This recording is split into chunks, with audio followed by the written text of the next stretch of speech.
New reports show the Chester County Jail needs a lot of repairs. An architectural firm found major structural, plumbing, and mechanical issues. But the problem is, fixing it comes with a hefty price tag. WCNC Charlotte's Indira Skiva got an inside look at this 50-year-old facility.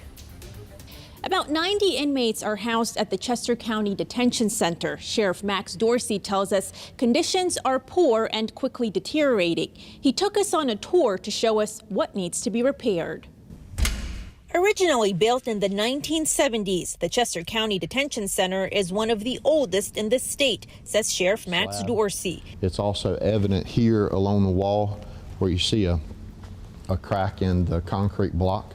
Cracks and leaks are seen in almost every room. Built up corrosion.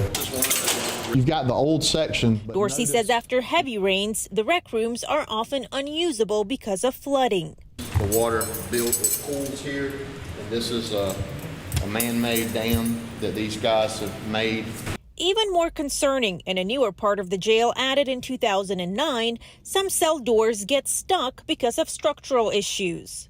As this building shifts, everything else shifts with it. And so some of these doors will begin to jam.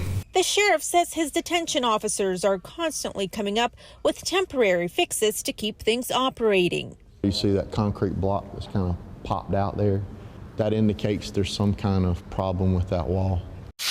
A study conducted by Moseley Architects and presented before council estimates the repairs could cost almost $4 million. In an email, County Council member Pete Wilson told me funding for these major needs will be a challenge. We are looking at all the possible options. These are different dorms that are... Dorsey says the issues at the jail are taxing for detention officers who are already under a lot of pressure.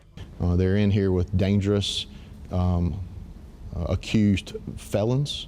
Some of the most violent people in our state are housed here right now. And so obviously it's dangerous for them, but on top of their safety and security, they're having to deal with these other maintenance issues. Sheriff Max Dorsey says he's closely working with council to figure out what the next step is to make repairs. In Chester County, Indira Skiva, WCNC Charlotte. And so Indira dove into the numbers for us. It's important to point this out. Building a new jail would cost about $40 million. Chester County has an annual budget of $25 million.